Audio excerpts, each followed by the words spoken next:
Hello বন্ধুরা, good morning, শুভ সকাল। দেখো সকালবেলা কাজকর্ম ছেড়ে রান্না করতে চলে গেছি। রান্না করছে এদিকে মশলা কষাচ্ছি, কচুর লতি দিয়ে মাছ দিয়ে রান্না করবো। মশলাটা কষিয়ে এই যে চিংড়ি মাছটা দিয়ে দিলাম। চিংড়ি মাছটা দেওয়ার পরে দেবো কচুর লতি।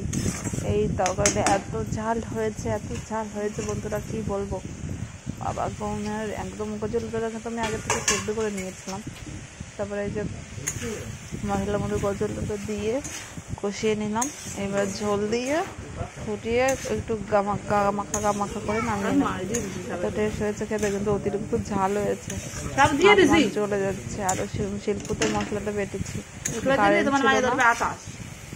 তার জন্য মিক্সিতে আর করতে পারিনি। তোমরা কে কে খাবে চলে ঝোল দিয়ে দিচ্ছি।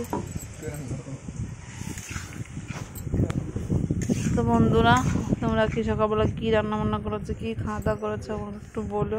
তো বন্ধুরা ফাইনালি রেডি। বলো তো এটা কিসের তরকারি রান্না করছি, কি দিয়ে? তাহলে দেখি কে কে বলতে পারো। ঢেকে দিয়ে চলে আসো খেতে। রান্না করেছি। দেখো ফাইনালি এরকম হয়েছে।